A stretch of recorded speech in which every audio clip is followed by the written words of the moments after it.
Mesdames et messieurs, bonsoir. Dans l'actualité ce soir, à la une, la coopération guinéo-américaine se renforce dans le domaine maritime.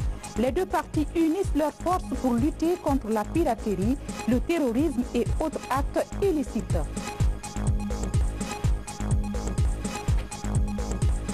Santé et apparition de la rougeole, plus de 80 enfants sont touchés à travers le pays. Des stratégies de riposte rapide sont en élaboration par l'Agence nationale de sécurité sanitaire.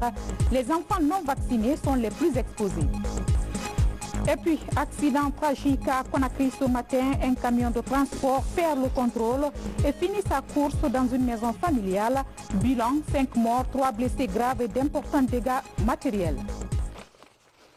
Encore une fois, bienvenue à tous. Tenu ce jeudi de la session ordinaire du Conseil des ministres, plusieurs sujets d'intérêt national étaient à l'ordre du jour. C'est le chef de l'État qui a présidé la rencontre. À propos, voici le compte-rendu du porte-parole du gouvernement commenté par Bernard Tonguino. Les membres du gouvernement réunis autour des chefs de l'État pour passer en revue l'ensemble des questions relatives à l'amélioration des conditions de vie des populations. L'exercice s'ouvre par la communication du président de la République. Le président de la République a demandé aux autorités en charge de l'éducation nationale de communiquer sur les engagements du gouvernement au titre des accords de sortie de crise conclus avec des syndicats de l'éducation, tout en insistant sur le fait que toutes les dispositions convenues sont prises en compte par les autorités publiques concernées. Le chef de l'État a rappelé ces directives concernant le sérieux et l'anticipation qui doivent caractériser la négociation des contrats liant l'État à des opérateurs privés afin d'éviter la survenance d'événements imprévus pouvant amener à la conclusion d'avenants dont les effets induits pourraient amener à fausser les prévisions budgétaires de l'État. Le président de la République a insisté de nouveau sur l'urgence et la priorité que révèle l'amélioration significative des conditions d'organisation du pèlerinage musulman.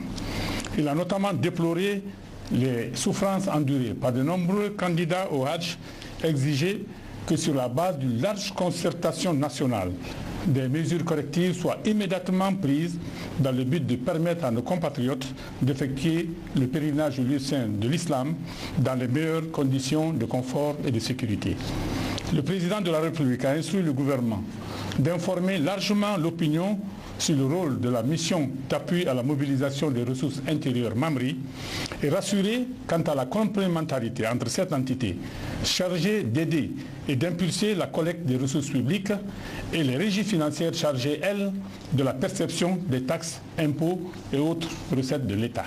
Le chef de l'État a appelé tous les services impliqués dans le contrôle de qualité des marchandises importées à une concertation urgente au fin d'arrêter des méthodes et procédures efficaces pour mettre un terme à la mise sur le marché guinéen de produits prohibés ou périmés.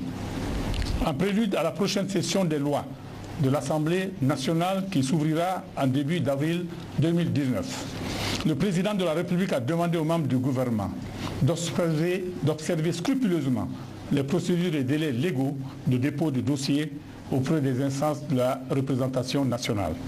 Il a instruit chaque ministre à transmettre au secrétaire général du gouvernement son propre agenda de travail normatif exercice 2019, au plus tard le 8 mars 2019. L'objectif visé par cet exercice est d'assurer une meilleure planification du travail gouvernemental en vue d'une amélioration de la qualité des actes législatifs et réglementaires. Le chef de l'État a demandé au gouvernement de veiller à promouvoir un développement équilibré du territoire national de manière à ce qu'aucune région du pays ne soit ni discriminée ni privilégiée dans nos projets de développement.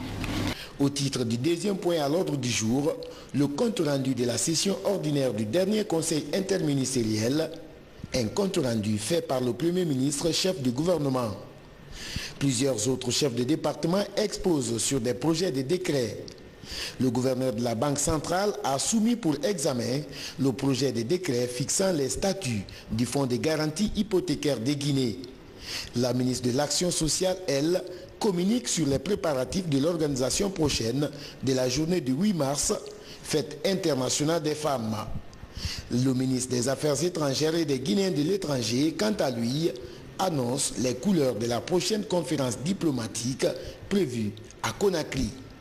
Le gouverneur a indiqué que pour l'organisation et le fonctionnement du Fonds de garantie hypothécaire de Guinée, il est prévu 3 organes d'administration et de gestion. Le conseil d'administration, la direction générale et le comité de crédit. Il a précisé que l'objectif visé par ce fonds est à la fois de développer les infrastructures financières nécessaires à la mise en place d'une politique immobilière efficace et inclusive et de fournir des garanties et prêts hypothécaires aux populations guinéennes désireuses d'acquérir un logement. La ministre de l'Action sociale et de la promotion féminine et de l'enfance a informé que les réunions préparatoires se sont tenues et ont enregistré la participation de l'ensemble des acteurs concernés, à savoir les représentants des départements ministériels, des institutions internationales, des ONG et de la société civile. Elle a souligné qu'à l'issue des débats, plusieurs activités à réaliser sur le terrain ont été identifiées. Le ministre des Affaires étrangères et des Guinéens de l'étranger, qui a fait une communication relative à l'organisation de la conférence diplomatique prévue à Conakry. Le ministre a annoncé que l'objectif visé par cette conférence est de bâtir sur le socle des acquis enregistrés une administration des affaires étrangères plus performante, plus efficace et plus efficiente au service de l'émergence de la Guinée. Elle définira également les politiques et stratégies que devra suivre l'appareil diplomatique pour mobiliser des ressources et promouvoir la destination Guinée conformément aux priorités et objectifs contenus dans le plan national de développement économique et social PNDES 2016-2020. Avant de lever la séance, le président de la République a donné de larges informations sur la situation nationale et internationale. Restons dans les murs du palais Sékou-Touréa. Le président de la République, professeur Alpha Condé, a reçu en audience ce jeudi le footballeur international Didier Drogba. La star ivoirienne était accompagnée du ministre de la Culture, des Sports et du Patrimoine historique. L'ancien sociétaire de Chelsea a expliqué au professeur Alpha Condé son ambition d'investir en Guinée. Compte rendu d'audience, Abdul Karim Condé, bureau de presse de la présidence de la République. L'international ivoirien Didier Drogba s'intéresse à l'organisation de la Coupe d'Afrique des Nations de football prévue en Guinée en 2025. C'est dans ce cadre qu'il séjourne dans notre pays. Il a été reçu ce jeudi par le président de la République, professeur Alpha Condé. Didier Drogba a été introduit auprès du chef de l'État par le ministre des Sports, de la Culture et du Patrimoine historique, Sanusi Bantamasso. Comme le peuple de Guinée le sait, en 2025, nous allons organiser la Coupe d'Afrique des Nations. Donc, en tant qu'homme d'affaires, nous avons discuté sur la réalisation des infrastructures sportives, mais de l'autre côté, nous avons discuté avec son partenaire, qui est le patron de la Vista Bank, qui est décidé à nous accompagner sur le plan financier en vue de réaliser ce grand projet que tous les peuples de Guinée attendent. Simon Timtor, président directeur régional de Vista Bank, a rassuré le chef de l'État de l'engagement de sa banque à soutenir la Guinée dans son plan de développement. Nous sommes engagés aussi à supporter la structuration et le financement de la CAN dans tous ces États. Nous avons discuté avec le ministre des Sports et nous espérons dans les jours prochains avoir un projet concret pour pouvoir avancer, pour soutenir en fait la Guinée dans cette initiative africaine qui est très noble et que nous supportons. La star ivoirienne Didier Drogba, satisfait de la rencontre avec les autorités guinéennes, a manifesté son attachement à la Guinée. Didier Drogba veut investir dans le sport, mais aussi dans l'économie. Je suis vraiment très heureux d'être ici aujourd'hui et d'avoir eu l'honneur de rencontrer son Excellence, Monsieur le Président de la République, son Excellence le Premier ministre aussi et à mes côtés le ministre des Sports, pour leur faire part de mon désir et de l'engagement que j'ai pris avec Vista Bank en tant qu'investisseur et par cet engagement-là, montrer l'intérêt qu'il y a pour la Guinée, non seulement sur le plan économique, mais sur le plan sportif aussi, avec la CAN 2025 qui va se préparer et qui, je pense, est un énorme vecteur de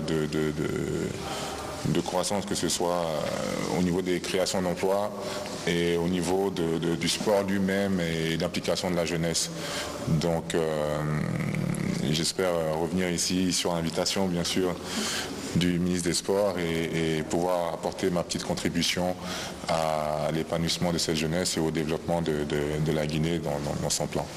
Les préparatifs de la Coupe d'Afrique des Nations de football 2025 s'annoncent bien en Guinée. Célébration d'un anniversaire. La monnaie guinéenne a 59 ans de maturité et de souveraineté ce 1er mars. L'événement est marqué cette année par la mise en circulation d'une nouvelle coupure de billets de 2000 francs et des billets de 10 000 améliorés. À propos, le gouverneur de la Banque centrale a fait une déclaration sur la santé de notre monnaie. Il est au micro de Babou Bakar. 1er mars 1960, 1er mars 2019, la monnaie guinéenne a 59 ans. 59 ans d'autonomie, mais aussi de souveraineté et de fierté nationale. À cette occasion, le gouverneur de la Banque centrale a fait une déclaration dans laquelle il salue les fondateurs et remercie les acteurs qui ont participé à la gestion de cette monnaie. Dr Lunseni Nabé a parlé également des 5 étapes qui ont marqué le changement de signe monétaire de 1960 à 1985, avec notamment le passage du franc CFA au franc guinéen, puis du franc guinéen même en 1963, suivi du Sili en 1972 et 1981, et le passage du Sili en franc guinéen en avril 1981 et 1986, à l'occasion de la grande réforme libérale amorcée lors du discours-programme du 22 décembre 1985 du feu général Lansana Conté. Le gouverneur de la Banque centrale a largement expliqué les raisons des changements monétaires intervenus de 2015 à 2019 et annoncé de nouvelles coupures de billets à mettre en circulation dès vendredi. Les autres changements de signes monétaires qui ont suivi ont consisté en une évolution de la famille de billets dans le sens du renforcement des éléments de sécurité et du redimensionnement des coupures avec en filigrane l'introduction de nouvelles dénominations. J'ai l'agréable plaisir de porter à la connaissance du public que ce 1er mars 2019, la Banque centrale de la République de Guinée met en circulation de nouveaux billets de 10 000 francs guinéens redimensionnés. De même qu'elle introduit pour la première fois une coupure de 2 000 francs guinéens. Signalons que la Banque centrale a réussi ces dernières années à maîtriser l'inflation, à créer le Conseil national de l'épargne et du crédit, à créer des textes d'application du Code des assurances, un système de paiement moderne. Elle envisage également la création d'une société d'assurance agricole cette année. Coopération face à la montée en puissance de la piraterie, du terrorisme et autres actes illicites dans l'espace maritime sous-régional, la Guinée renforce sa coopération avec les gardes-côtes américains. Une coopération subie à des évaluations périodiques pour la mise en œuvre effective du code ISPS de sécurité des navires et des installations portuaires à Conakry et à Kamsara. Fodé Camara, compte rendu. Dans l'estuaire du Rio Nunez, le port de Kamsara dispose de 17 km de chaîne d'accès, complètement balisée. Une plateforme où des dispositions de sécurité, des navires et des installations sont scrupuleusement observées. Une clôture conventionnelle délimite le périmètre portuaire et la capacité des unités de surveillance de la CBG est renforcée par des séances de formation sur place et à l'étranger, pour une exportation sécurisée des 18 millions de tonnes de bauxite prévues cette année. On assure nos échanges commerciaux sans danger. On assure nos échanges techniques, opérationnels sans danger, non seulement avec les autres usagers du port, mais aussi avec tous les navires qui y font escale dans le port de Kamsara. Avec les autorités du port de Kamsara, le garde-côte américain Stephen Barry a partagé sa riche expérience en sûreté maritime internationale. Une dizaine d'années consacrée à la vulgarisation des bonnes pratiques sécuritaires en Asie, aux Caraïbes, au Moyen-Orient et en Afrique. La coopération entre la Guinée et les États-Unis et la garde-côte américaine des États-Unis est toujours très bonne. Nous avons une très bonne relation pour assurer la protection, la sécurité et la sûreté des marchandises transportées entre nos deux pays. Si les normes de sécurité, de sûreté et de sécurité ne sont pas respectées au niveau des ports, un navire qui quitte la Guinée par exemple, arrive aux États-Unis, peut retarder beaucoup de jours et ça crée des surcharges. Ça crée des surcharges sur le fret qui est à bord du navire. Mais si les normes de sécurité sont respectées, les autorités des gardes-côtes trouvent que les normes de sécurité sont respectées, le navire ne fera même pas 24 heures pour accéder aux différents ports des États-Unis. Après Kamsara, le port autonome de Conakry Une plateforme de transit des marchandises sillonnée depuis une dizaine d'années par les gardes-côtes américains pour l'évaluation des dispositifs de sécurité du code ISPS pour lutter contre la piraterie et le terrorisme. Une exigence du commerce international mise en œuvre en Guinée dans un esprit de mutualisation des efforts pour conforter l'action de l'État en mer. Il se trouve que depuis quelques mois, nous recevons beaucoup de satisfecit de la part des délégations des gardes-côtes américains. Ce fut le cas il y a à peu près 6 mois. Aujourd'hui aussi, vous avez écouté les propos qui sont des propos relativement flatteurs de cette délégation qui estime que des efforts sérieux sont fournis par les autorités guinéennes au niveau tant du port autonome de Conakry qu'au niveau du port de Kamsar pour observer les différentes dispositions prévues dans le code ISPS qui est une référence, un standard auquel les gardes-côtes américains soumettent la plupart, ou je dirais tous les ports du monde. Le code ISPS est un outil de coopération maritime susceptible de renforcer la sécurité dans la navigation maritime et fluviale dans le golfe de Guinée. Déjà, une station côtière est en cours d'installation pour une surveillance en permanence de nos 350 km de façade maritime située sur l'une des routes maritimes internationales les plus fréquentées.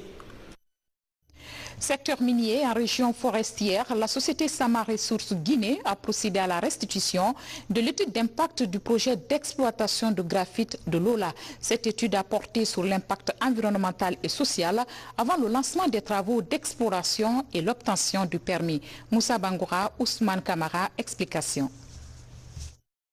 2 ans après la fin des études d'impact environnemental du projet d'exploitation du graphite de Lola, l'heure est à la présentation des résultats.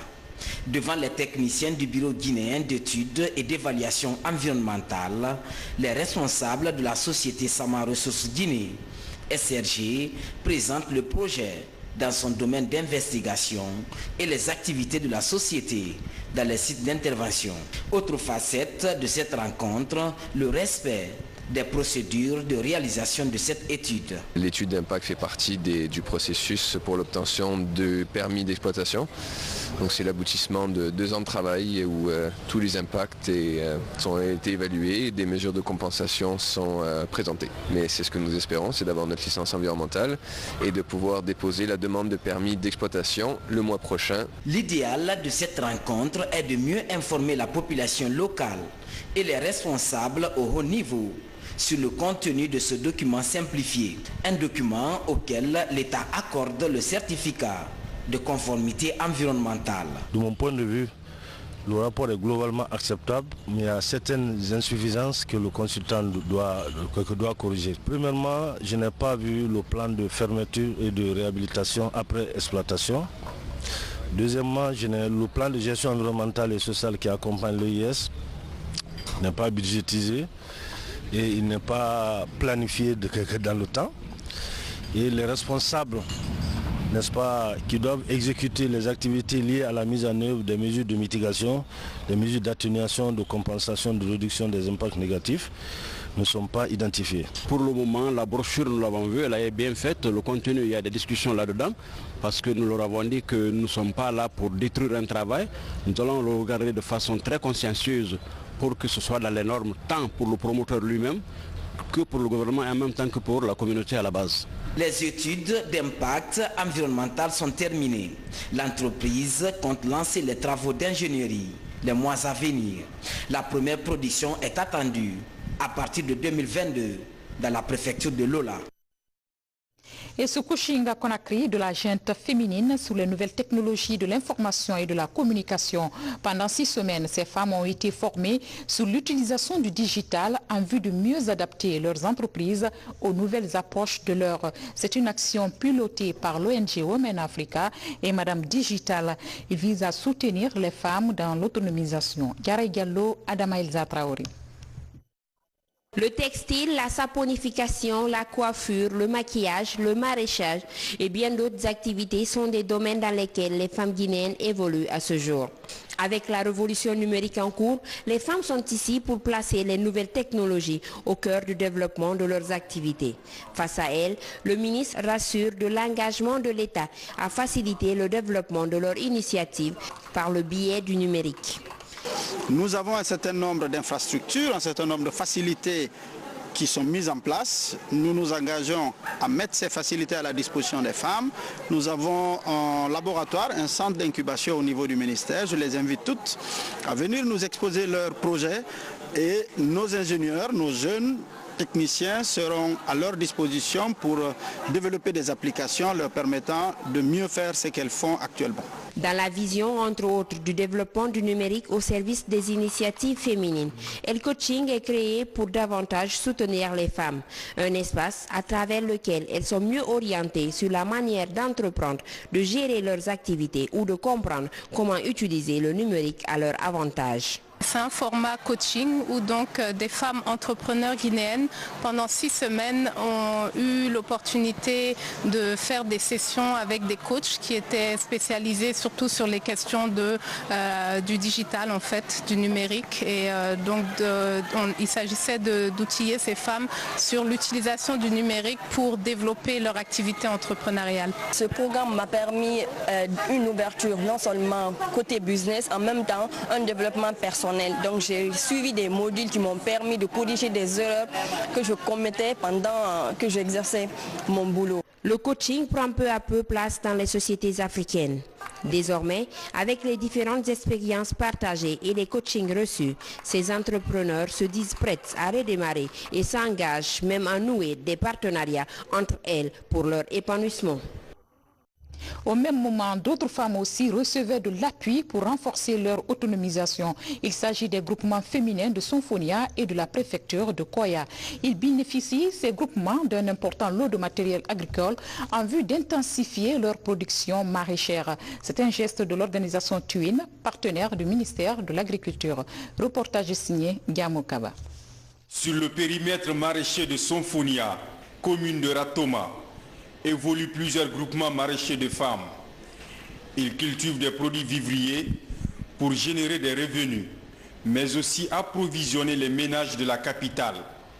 Pour aider cette corporation à booster sa production, l'organisation Twin offre des outils agricoles à ces femmes.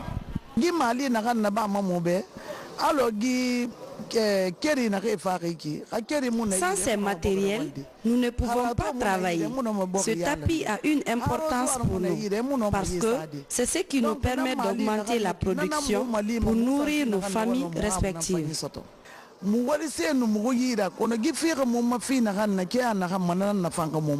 On a essayé d'abord de commencer avec 3 groupements aujourd'hui où ils sont en train de bénéficier des petits outillages maraîchers et aussi qui sont aussi suivis progressivement pour voir les résultats qu'ils vont poser aussi pour qu'on puisse aussi élargir les actions au niveau de la basse-côte. Nous voulons que vraiment ces femmes-là puissent se prendre en charge, surtout sur le plan de l'autonomisation des femmes.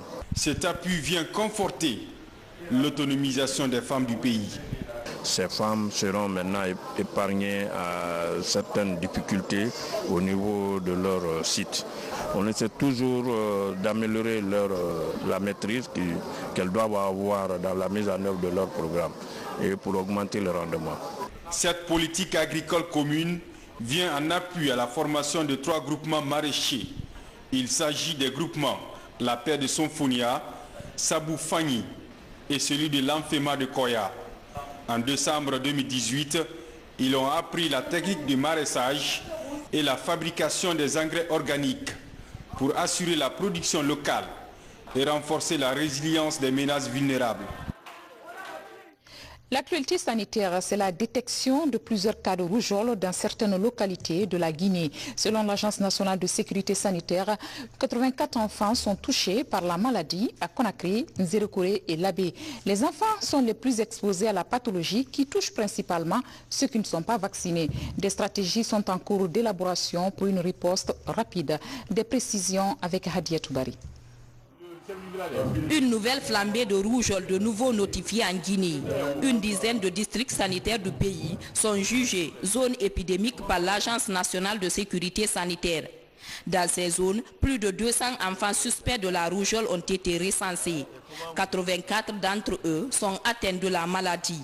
Avec la transmission rapide de la rougeole, l'urgence d'une riposte rapide s'oppose.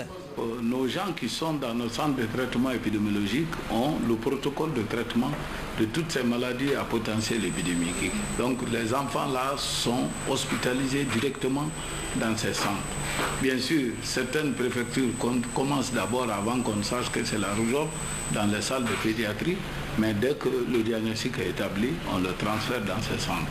Donc ces centres-là, c'est l'ANSS qui a en charge de les ravitailler en produits et en médicaments. Actuellement, nous sommes sur ça. Chaque 3 mois, on revoit leur stock et on les envoie les produits et tous les médicaments nécessaires pour atténuer l'effet de la maladie. Maladie évitable par la vaccination. La persistance de la rougeole en Guinée s'explique par le faible taux de couverture vaccinale des enfants de moins de 5 ans. Seulement 25% des enfants ont reçu correctement toutes les doses vaccinales dans tout le pays.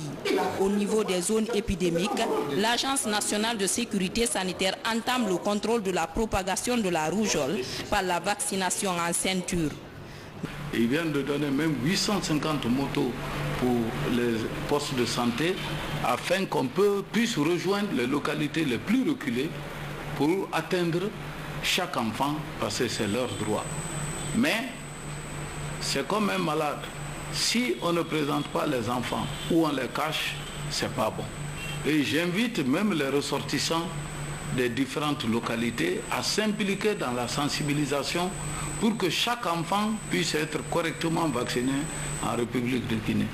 La saison cheste est considérée comme une période de haute transmission de la rougeole qui touche aussi bien les enfants que les adultes. Mais les enfants constituent la couche la plus exposée à la contagion de la maladie. La pathologie se manifeste par une forte fièvre accompagnée d'une éruption cutanée et de conjonctivite. Le plus souvent, les symptômes apparaissent après 14 jours de la transmission de la maladie. Le manque de prise en charge immédiate du patient peut conduire à des complications comme la perte de l'organe auditif et de vision. Toujours santé, Kindia et Kankan sont parmi les régions les moins favorisées en termes de couverture sanitaire. C'est du moins le constat fait par les spécialistes. Et pour favoriser l'accès des populations de ces localités aux services de santé de qualité, le gouvernement et ses partenaires décident de multiplier leurs actions dans ces zones. Reportage Sta Amaratolno. Une récente étude sur la santé indique que la Guinée enregistre un taux de mortalité maternelle et infantile de 550 pour 100 000 naissances vivantes. Dans les zones rurales, le constat montre un taux encore plus élevé, notamment dans la région de Kankan, où la mortalité infantile est de 194 pour 1000 naissances vivantes. Pour faciliter l'accès des populations aux services de santé maternelle, infantile et néonatale dans les régions de Kankan et de Kindia, le gouvernement et ses partenaires décident de multiplier des interventions. Dans le cadre du développement de la complémentarité, de la prise en charge de tous les besoins conformément aux orientations du gouvernement, il a été décidé de concentrer le nouveau projet axé sur la santé reproductive dans les régions de Kankan et de Kindia qui ont des indicateurs très faibles. Pour la région de Bouquet, la situation sera prise en charge par la coopération allemande, précisément à travers la KfW. Ces projets de renforcement des services et capacités sanitaires du gouvernement devraient permettre d'offrir des soins de qualité aux populations des zones de Kindia et Kankan. Autrement que le projet va agir au niveau de plusieurs compartiments. Renforcement de capacités au niveau opérationnel, c'est-à-dire au niveau des DPS, la disponibilité des médicaments, qui est un atout majeur pour toute action de santé.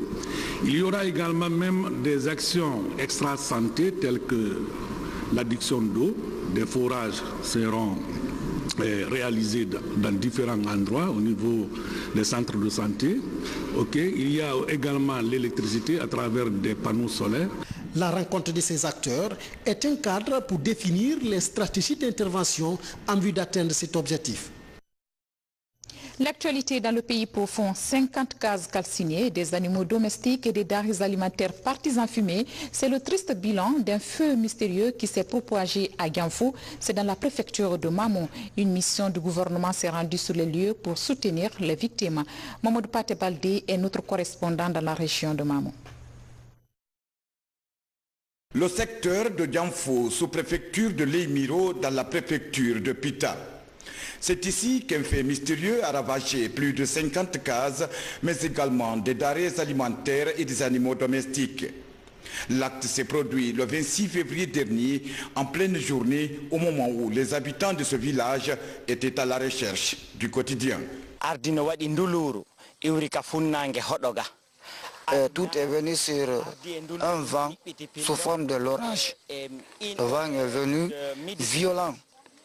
Avec le feu, nous pensons que c'est mystérieux. Mais le feu a ravagé toutes les cases ici. Toutes les cases est partie en fumée. Tous les animaux. Nous n'avons même pas un abri où passer la nuit.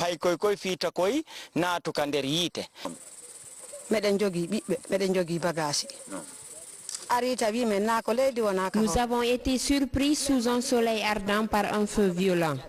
Nous avons décidé de sauver les enfants que de s'occuper des bagages. Rien n'est sorti. Actuellement, nous passons la nuit au dehors. Nous félicitons le gouvernement pour cet appui et sollicitons aussi de l'aide de tout le monde.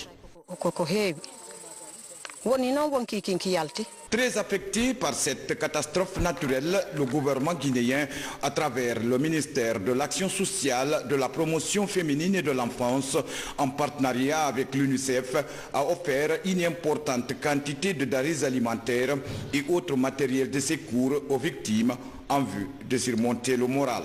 Le constat est très amer. Ce feu d'origine inconnue s'est abattu sur ce village et ce feu a ravagé tout sur son passage. Les populations sont vraiment des populations sinistrées. Toutes ces populations aujourd'hui sont en train de passer la nuit à la Belle Étoile. Et des quêtes sont en train d'être organisées pour venir en aide à ces populations, puisque bientôt nous savons que les pluies vont tomber et notre souhait le plus ardent est que la pluie ne trouve pas cette population dans cet état. C'est un feu mystérieux qui est venu s'abattre et détruire tout sur son passage. Cela est très écœurant, c'est pourquoi le président le plus sensible, n'est-ce pas, aux difficultés, aux préoccupations de la population, a dépêché une mission ici pour venir constater et leur apporter un peu d'appui. C'est la première fois qu'un feu mystérieux se produit ici à Ganfou, contrairement aux localités de Gongoré, Massi et Ningelandé dans la préfecture de Pita, où ce genre de catastrophe naturelle est fréquent. À quelques mois seulement des grandes pluies, les habitants de ce village s'activent à la reconstruction de leurs maisons avec le concours des autorités locales, des bonnes volontés des ressortissants et les villages voisins. SOS donc pour le village de Ganfou. Retour à Conakry avec cette autre tragédie. 5 morts et 3 blessés graves, tous membres d'une même famille. C'est le macabre bilan d'un accident de la circulation survenu tôt ce matin au quartier Yataya dans la commune de Ratouma. Un camion de transport a fini sa chute dans une maison familiale. C'est un élément traité sous forme de télégramme d'un Guinée en bref, commenté par Younusa Tawel Kamara.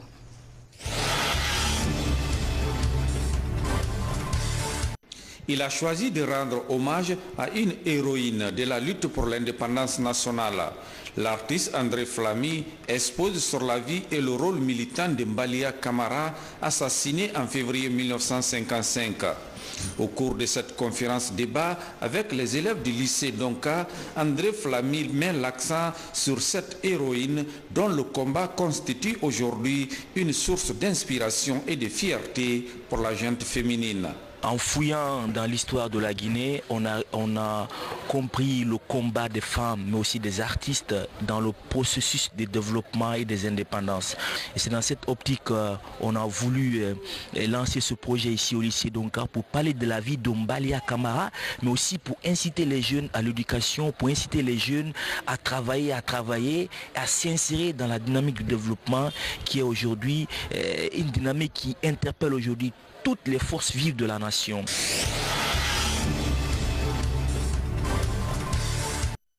C'est le premier forum international des personnes sourdes et malentendantes de l'Afrique qui se tient ici à Conakry. Objectif, mettre en place le bureau de la Fédération internationale des personnes sourdes et malentendantes de l'Afrique. C'est le Guinéen Alpha Boubacar Diop qui est le nouveau président de cette fédération. La rencontre ici présente avait deux objectifs principaux. Premièrement, c'était pour faire un échange d'expérience entre les différents participants afin de tirer les conclusions ou l'état de l'heure sur l'éducation spécialisée et inclusive sur le plan africain.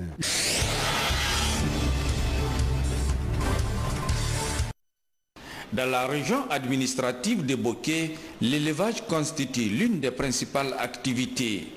Les acteurs de cette filière, en partenariat avec la Chambre nationale de l'agriculture, entendent redynamiser le secteur par la mise en place d'un bureau régional des éleveurs.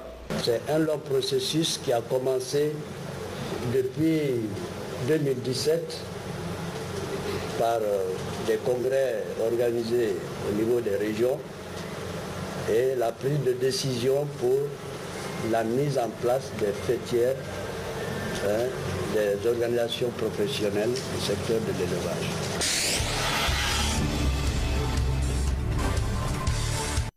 Douleur et consternation dans le quartier Yatea Fossidé. Ce matin, aux environs de 5 heures du matin, un camion remorque en provenance de la T6 avec tout son contenu est venu percuter une maison. Le bilan est très lourd.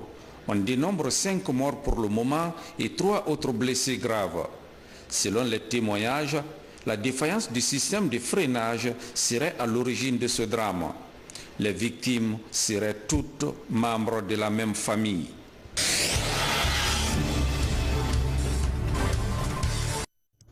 Et cet important lot de fournitures scolaires et du matériel informatique pour les élèves de Débélé dans la préfecture de Kindia. C'est un don de la compagnie Russal CBK pour qualifier le système éducatif dans la localité. La cérémonie de remise avec Mohamed Saliouba.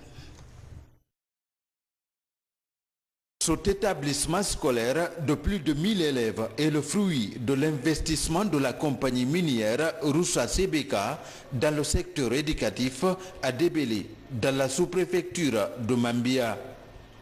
L'école bénéficie des fournitures scolaires et du matériel informatique. Un don de Russal CBK pour améliorer la qualité de l'enseignement dans la localité. Aujourd'hui, comme les années précédentes, le CBK procède à la remise des fournitures scolaires aux directeurs d'écoles de Mambia et de Débélé pour plus de 50 millions de francs guinéens. Le don des fournitures scolaires est déjà devenu notre tradition annuelle. Ceci confirme que la CBK ne lésine pas sur les moyens pour soutenir le système éducatif dans la zone de présence. Je remercie très sincèrement la CBK pour tout ce qu'elle est en train de mener dans le cadre de l'épanouissement de nos écoles. C'est devenu une tradition dans cette localité. Chaque année, Russal CBK apporte du matériel didactique aux élèves et aux encadreurs de Débélé. Un appui qui a déjà porté ses fruits. Lors des derniers examens nationaux, la localité a enregistré des résultats encourageants.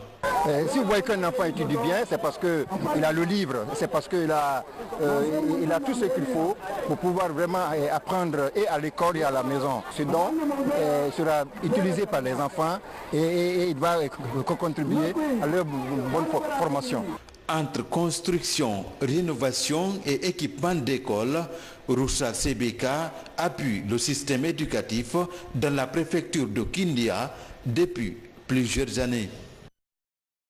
Éducation encore, l'université Amadou Dieng de Labé met sur le marché de l'emploi une nouvelle promotion. Elle est baptisée Haga Aminatou Diallo. La cérémonie de remise de diplôme a été marquée par des activités culturelles et scientifiques. Les images de Sarafidine Diallo sont commentées par Falilou Diallo.